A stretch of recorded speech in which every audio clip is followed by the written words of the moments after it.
Di sini saya menggunakan dua sumber jurnal dari PubMed, kemudian ada satu jurnal dari Farmasi Universitas Pajajaran.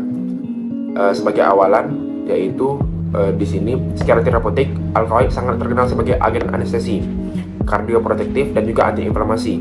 Alkaloid terkenal yang digunakan dalam pengaturan klinis seperti ada yang morfin, kina, efedrin, nikotin, dan juga strisinin. Kemudian terdapat sebuah klasifikasi utama, yaitu di bagian ketiga. Ada yang alkaloid sejati, protoalkaloid, dan juga pseudokaloid. Yang dimana alkaloid dan protoalkaloid sejati dihasilkan dari asam amino, sedangkan pseudokaloid tidak berasal dari senyawa tersebut. Kemudian protoalkaloid, alkaloid ini adalah jenis yang mengandung atom nitrogen yang berasal dari asam amino, tetapi bukan dari sistem cincin heterosiklik. L-tryptophan dan L-tyrosin adalah prekursor utama alkaloid jenis ini. Kemudian untuk pseudokaloid, kerangka karbonnya tidak berasal langsung dari asam amino. Sebaliknya, mereka terhubung dengan jalur asam amino yang berasal dari reaksi aminasi. Kemudian, adapun klasifikasi ditetapkan berdasarkan struktur cincinnya, itu terdapat ada alkaloid tropana, alkaloid pyrrolizidin, ada alkaloid piperidin, ada alkaloid quinolin, kemudian juga ada alkaloid isoquinolin, ada alkaloid indol, alkaloid steroid, alkaloid imidazol, alkaloid purin, alkaloid pyridin. Nah, yang tertarik di sini saya bahas itu adalah mengenai alkaloid isoquinolin, yang dimana terdapat morfin di dalamnya. Morfin dan kodain adalah alkaloid isoquinolin yang utama dan banyak dipelajari. Nah, kemudian pada jurnal Farmasi Universitas Pajajaran diterangkan bahwa morfin ialah agonis reseptor opoid dengan efek utamanya itu berikatan serta mengaktifasi reseptor opioid pada sistem saraf pusat, di mana aktivasi dari reseptor ini akan menghasilkan efek analgesia, sedasi, physical dependence, euphoria, dan respiratory depression. Baiklah, di sini saya akan membahas mengenai salah satu alkaloid yaitu efedrin, di mana saya menggunakan beberapa sumber. Yang pertama dari buku kumpulan kuliah farmakologi yang telah beri ISBN. Di sana dijelaskan bahwa efedrin merupakan alkaloid yang diperoleh dari tumbuhan ephedra. Efedrin bekerja dengan cara merangsang reseptor alfa, beta 1 dan beta 2 dan diindikasikan sebagai obat untuk terapi asma bronkial karena efedrin menimbulkan efek bronkodilatasi. Lalu menurut sumber yang kedua yaitu Farmakope Indonesia edisi kelima, efedrin memiliki struktur kimia sebagai berikut. Nah, efedrin merupakan zat padat menyerupai lemak dan terurai bertahap bila terkena cahaya dan melebur pada suhu antara 33 sampai 40 derajat dan larutan akan bereaksi alkalis terhadap lakmus P. Lalu menurut sumber yang ketiga yaitu dari jurnal PubMed dikatakan bahwa efedrin ini merupakan basa lemah, maka efedrin akan terionisasi pada pH lambung yang rendah dan penyerapan mungkin terjadi di lingkungan yang lebih basah yaitu di usus kecil. Lalu efedrin diekskresi melalui urin. Pada urin dengan pH tinggi, efedrin tidak diionisasi sehingga mudah direabsorpsi oleh tubulus ginjal. Sedangkan pada urin dengan pH rendah, efedrin lebih cepat diekskresi. Salah satu jenis alkaloid yang akan saya bahas yaitu kafein. Di sini saya menggunakan beberapa sumber. Yang pertama dari Lantanida Jurnal yang telah lulus Sinta 4. Di dalam jurnal ini dijelaskan bahwa kafein adalah sejenis purin psikostimulan alkaloid berbentuk serbuk putih atau bentuk jarum mengkilat.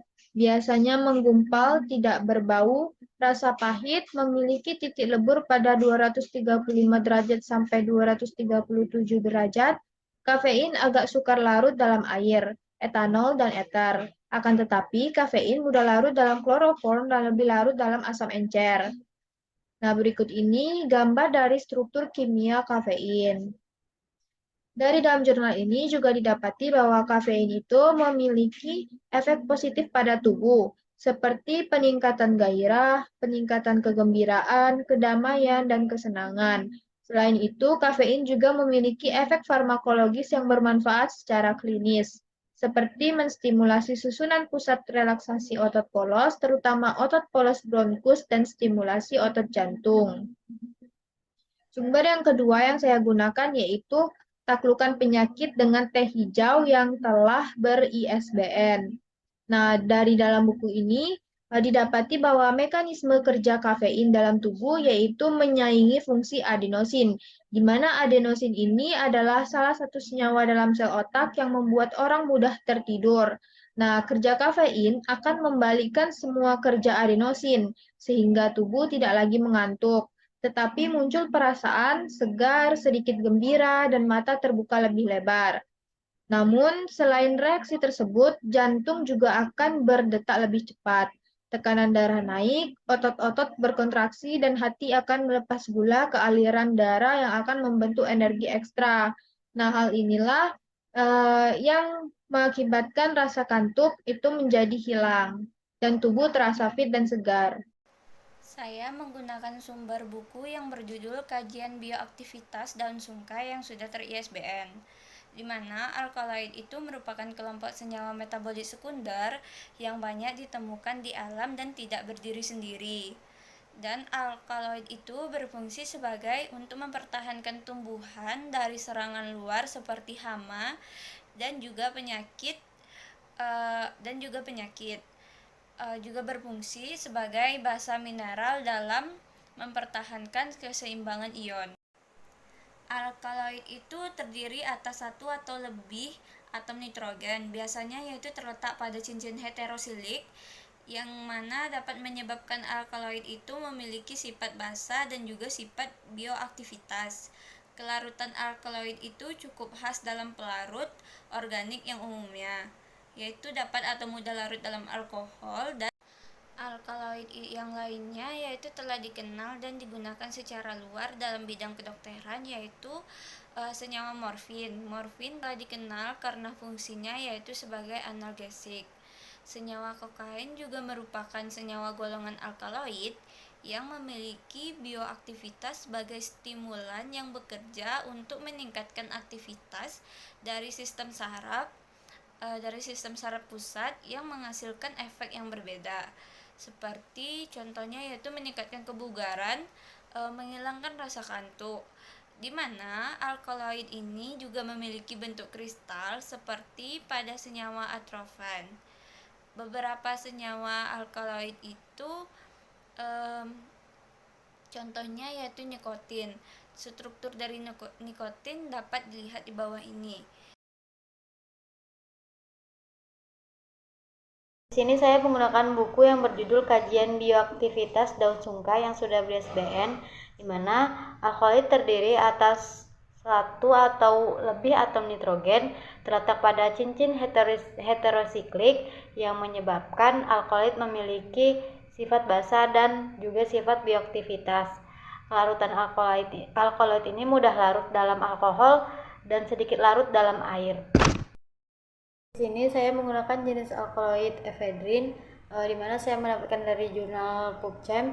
Efedrin adalah alkaloid yang merupakan bentuk hidrolisasi dari bentilamina dan amina simpatomimetik dengan potensi aktivitas bronkodilatas dan antihipertensi. Efedrin merupakan alkaloid yang dihasilkan dari efedra. Efedrin merupakan amin sekunder dan karena pasangan elektronik menyendiri pada nitrogen dapat bereaksi dengan ion H+, obat ini bersifat basa di dalam larutan. Efedrin adalah agonis alfa adrenergik dan agonis beta adrenergik dan agen pelepas norepineferin. Obat efedrin ini memiliki efek farmakologis, dapat digunakan sebagai pengobatan kebanyakan pada penyakit asma dan pernafasan, gagal jantung, rinitis, dan inkontinensia urin. Mekanisme kerja dari efedrin adalah sebagai adrenergic alpha agonis dan adrenergic beta agonis. Efek fisiologis efedrin ini melalui peningkatan aktivitas norepinefrin. Saya menggunakan salah satu jenis alkaloid dari tanaman kina, yaitu quinin.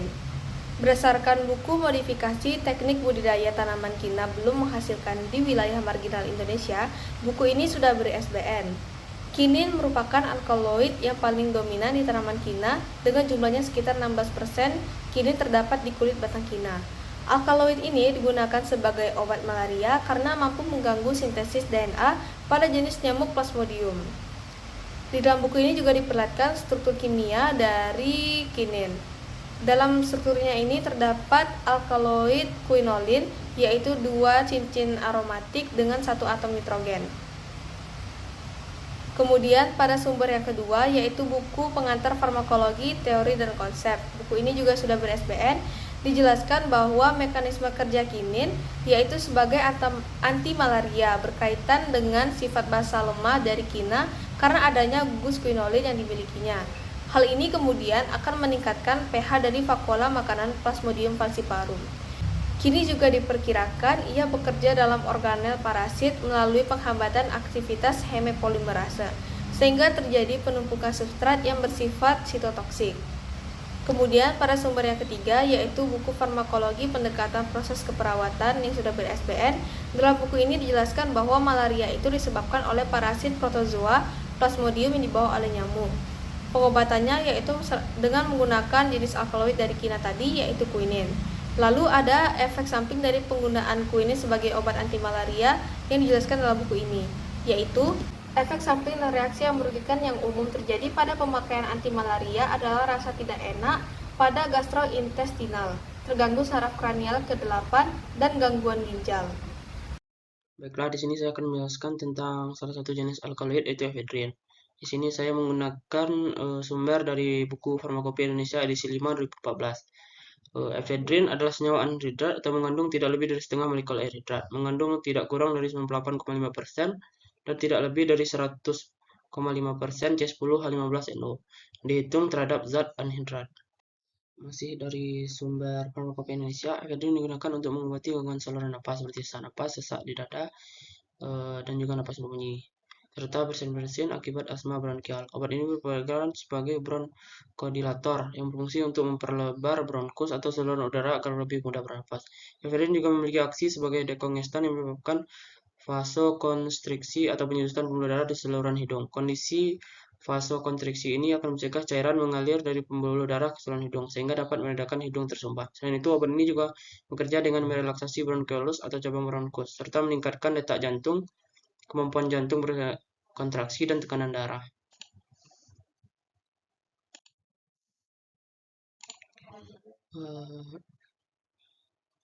Efedrin bertindak sebagai simpotomimetik langsung dan tidak langsung. Ini adalah agonis reseptor alfa dan beta adrenergic. Namun, itu juga menyebabkan pelepasan tidak langsung norepinefrin dari neuron simpatik, menghambat reuptake norepinefrin dan menggantikan lebih banyak norepinefrin dari vesikel penyimpanan.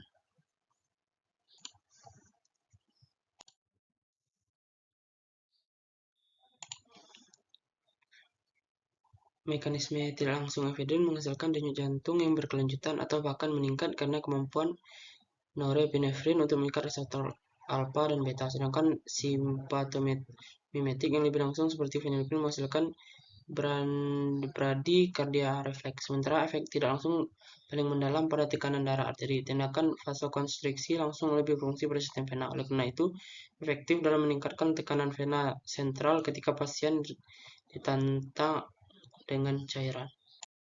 Ini buku yang saya pakai beserta ISBN-nya.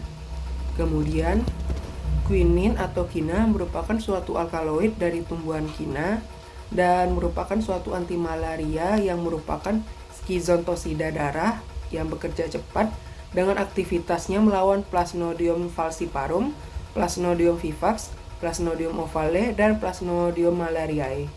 Kemudian mekanisme kerja yang tepat dari quinin sendiri masih belum diketahui jelas, namun mekanisme lainnya ialah mengganggu fungsi dari lisosom dan mengganggu fungsi dari sintesis asam nukleat pada parasit malaria. Quinin juga memiliki sifat analgesik dan antipiretik ringan, dan kadang-kadang dimasukkan ke dalam suatu sediaan yang mana digunakan untuk meredakan gejala pilek serta flu. Kemudian efek samping ataupun dampak buruk dari quinin sendiri, yang mana meskipun pada dosis terapeutik yang normal pun masih menimbulkan suatu gejala yang disebut dengan synchronism, yang mana ditandai dengan bentuk ringannya seperti tinnitus, gangguan pendengaran, sakit kepala, mual, dan gangguan penglihatan. Serta untuk manifestasi yang lebih ganas atau parahnya lagi seperti muntah, sakit perut, diare, dan vertigo. Kemudian efek samping lain dari quinin sendiri seperti hipoglikemia, hipoproteinemia, dan gagal ginjal. Dan bila overdosis dari quina sendiri atau quinin sendiri bisa menimbulkan efek gastrointestinal, okulotoksisitas, gangguan sistem saraf pusat, dan kardiotoksisitas.